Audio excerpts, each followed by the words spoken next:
Hello and welcome to another Kamen Rider Shodo review. This is the Shodo 6 for Kamen Rider ZO. And I only picked up the ZO stuff. I didn't get that build figure. I really don't care about that figure. Luckily for me, there was a guy at the shop. He was like, he was collecting build one. So he's like, yeah, I'll take that off your hand.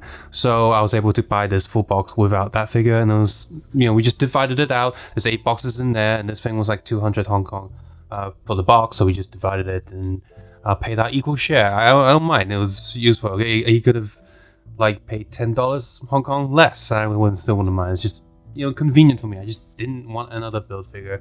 Didn't care about that. As for the paint updates, I've actually painted and completed, for me at least, all of the previous ZO stuff. So I'll make a video after this. I want to have at least all of the Heisei armors together in one video, all painted. That will feel much better than doing them one by one. So I'll do that after this video. Anyway, so in here, aside from that build Phoenix, dragon, whatever armor that only appeared in CGI for 2 seconds, okay, maybe 5 seconds in the last episode, just so I can sell another toy. We have a box of Hibiki armor, double armor, and Agito armor. There are no Zio or Gates bodies in here. Remember that. There's only armor packs, which is very frustrating, very annoying.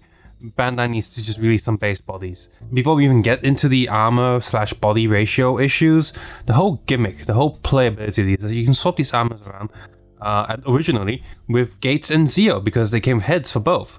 But now you can't do that. Some of these armors only have Gates heads and some of these armors only have Zio heads.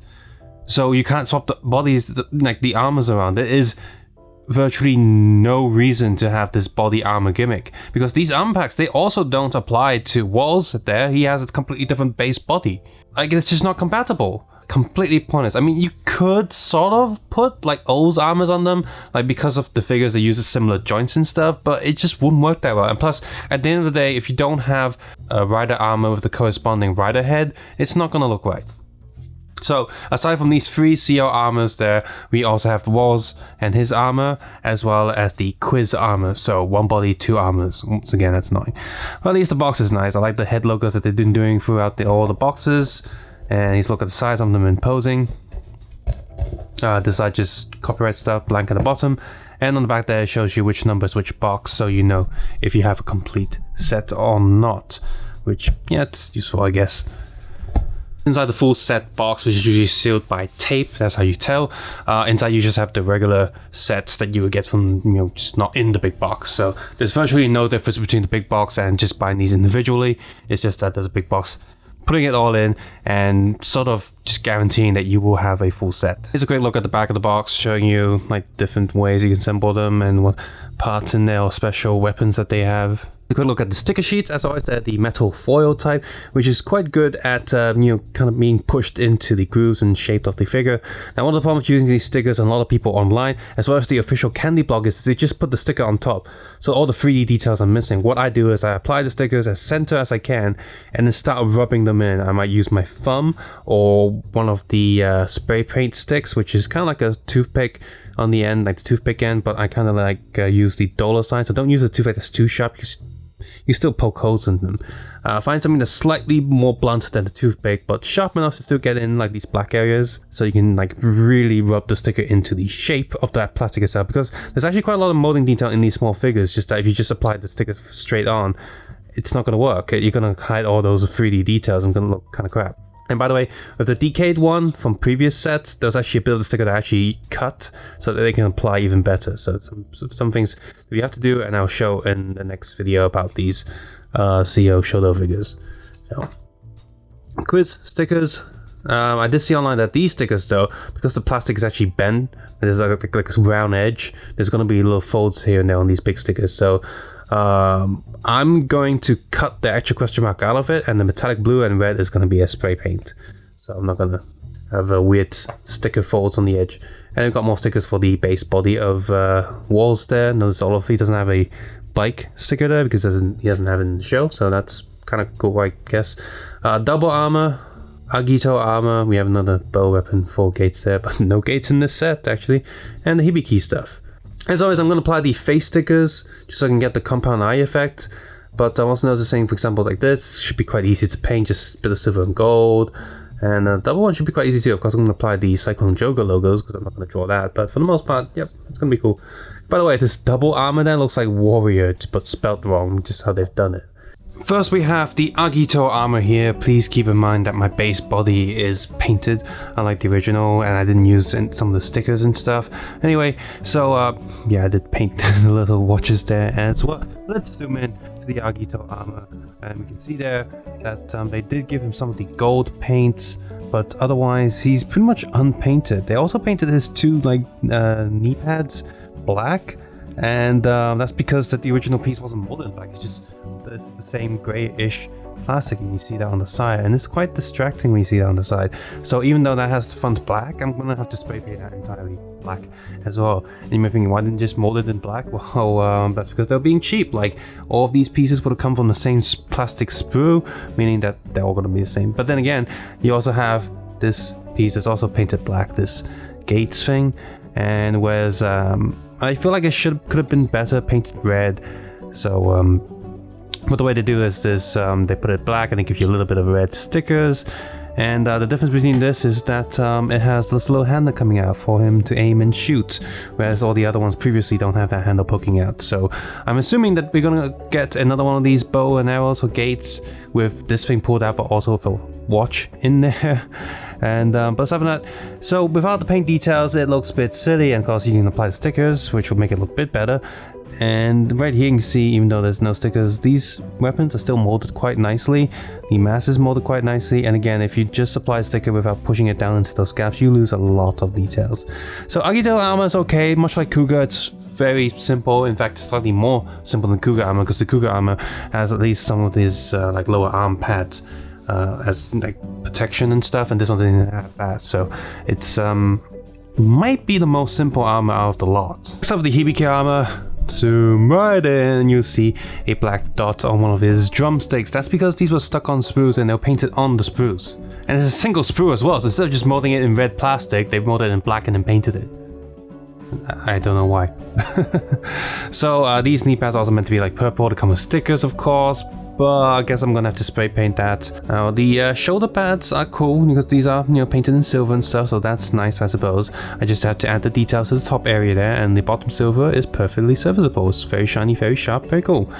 The chest armor is also very detailed, so yeah. Those drumsticks though, the handle area is a little bit too thick for the hands, so they go in very tightly, which is good because you're not going to lose it, but bad because it's really tight. It's not something I want to constantly pull out in and out all the time. We have the double armor, which uses the regular CO body. Now in previous sets, when that happened, such as Gaim and O's and Forze, they had the courtesy of packing in a regular body that you can use. So all of those armors actually have a body each, which is cool. Not this time, so I had to take the bodies off the older figures. At least they still give you one of these belts with the two watches on there. They also give you two sort of finger pointy hands that's meant to be slightly different and more like the pointing pose that Double does when it says count up your crimes, your sins and whatever. So we have our shoulder pads, they're quite big and they actually have some articulation on them. These little pieces actually rotate. And on the back they also have the double armor, which they have courteously painted the green bits there. You can see, look, there's missing plastic there. They're saving, cutting corners, saving money even on these bits. So yes. So that's that really. I mean, the armor is nice, and if you paint that up, it's gonna look quite good. But you know, the thing is, like right now I'm thinking, so there are no CO Gates bodies in it. If you haven't bought any of the previous sets, you've got no, well, body to play with. Well, there's a Woz body in there. Will any of these armors actually work with the Woz's body? Sort of, kinda, but without the proper head to use, it's just not gonna work. Not really. Regular armor packs just look even more ridiculous. Next up we have Woz here with his base body and the armor pack that he comes with. So yes, this one still has one of those blank heads, not really sure what's that for. I guess that's just to basically say, hey, you can still have a action figure if you just buy the regular body without the armor. Sort of, I guess you could use that head for like paint practicing or something, whatever. And then with that side you have a pair of spray open hands, which is cool, I guess, as well as this staff here. Now this staff, glad they didn't cheap out because this split into 3 parts. You can unplug this grey area and then plug the 2 black bits into the hand to look like he's holding the staff. It looks a bit on the short side though. So, or you can have him back into this grey piece and plug that into the hand. There's a peg on the back of this grey piece and then just hold it like that. And I'm glad they didn't cheap out on the lower base because the quiz staff also has the lower part of the staff there. Thank God, and it would have been a bit cheap. Although they did still cheap out on the back with a little bit of missing plastic. I'm not too bummed out about that. I'm okay with that. It's on the back, it's fine. As for the figure itself, well, the entire figure is mostly silver. That's nice, I guess, but I'm still going to spray paint the entire thing with silver leaf before I carry on. Now, I'm gonna have to find myself this lime green paint. I don't have anything like this. I could mix it, I suppose, but that's a bit of a pain, so I don't want to do that. The helmet also has this metallic blue color, and there's another area of the body that has a problem with this blue color. Is that if you go look on the leg, there's actually an area where there are hole slots on the back of the legs, and one of the stickers actually covers that. So good luck not damaging that in the day if you give this to a kid to play around, being quite rough with it, and it's going to poke holes in it. Second problem with that hole is that some of the armor packs like Forze, Gaim, those actually have bits that slot into that hole. So if you want to use those armor packs sort of with this body, you're not going to do that. So that's a bit of a pain. So I'm going to try and paint that area, like mask it and spray paint it like a light metallic blue, but it's not quite gonna match the helmet. I hope it's far away enough from the helmet for it to look okay. And I've used that like metallic blue spray paint for gashats on the shoulder pads of the X8 armor, so I hope it works. Now, Quiz's armor, one thing I'll say about the shoulder pads with this figure is that it's a lot easier to swap because you don't actually pull the entire pad out. You just pull this like square off from the pad. You just have to do with one hand, but whatever. There's a little peg there on his shoulder pads, and then you plug in like the regular pads. So that makes it a lot easier, and he does come with some extra pads when the quiz bits are not popped out. The shape is a little bit different from the regular armor pads. That's fine. So once again, the quiz armor is actually quite detailed. All this 3D patterns, the crotch area actually fills up the hole, so that's good. The staff itself has a little question mark on the end, so they changed that, of course, that's great. Still have the metallic blue paint there, which, if you actually think about it, it's kind of stupid. Like, they put effort in painting this area, but then you're gonna put a sticker on it anyway. So why not use the budget for that paint and paint somewhere else? Anyway, here's a quick look at the back. So the back shoulder is different too, that's good. I like that a lot. So here we are. This is a bit of a mixed bag set. These armor molds, they're fine. You know, the figure themselves, they're fine. But the problem is, with the lack of base bodies even in this entire set, let's forget the lesser amounts of bodies we're getting from all the other sets. Just this set alone, because we're not getting any regular like armor bodies for these, it's a huge pain. Like, how can I recommend you get this set if you don't already have the other sets? And if you do have the other sets, then constantly swapping armors just to display a certain, you know, have a certain display is very frustrating. And another thing with swapping armors with the regular body is, now these armors, they have little pegs on the side. That makes it easier for you to just pull the front piece off. These don't. Regular Xeon Gates don't. So you want to swap armor packs with those figures, swapping them around, it can get very annoying, very frustrating very quickly. So it's not recommended that you use the, you know, the actual play gimmick or play feature of these candy toys a lot. You just can't do it. It's annoying. So all I can do is to say, hey, if you're lucky and you're in Hong Kong and you're picking these up, you might see them get put on display at like Toys R Us or something. They sell these in like individual boxes, and that's what I see other people do. They just go to Toys R Us and they pick up all the base bodies. And Toys R Us is once again stuck with just the armor packs because no one wants them. They already have the armor packs. They already bought the full box. Very frustrating toy line. At least with the build stuff, you had half and half. So there was never an abundance of armor when you have so little base bodies. And then the year before that with X8, it was almost a similar situation. So I don't know. Very frustrating toy line to get. And it's only frustrating because there's some good features here. Looking at these right here, I just want to ask, like, what are these displays stands for, stages for, with all these pegs and holes in them? Like, you got all these pieces there, there's nowhere for them to attach. Like, extra weapon, extra armor pieces. All the heapy key fits, okay, that's great, but then, yeah. So what I do is I just get tiny little Ziploc bags and put them, you know, each armor in each individual baggie.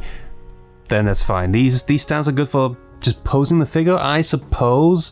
But as for the actual function of putting all the extra accessories somewhere to keep them safe, it doesn't work. Subscribe, suggest, and comment below on the course. Take care and have a nice day. I'll see you guys soon. Bye bye now.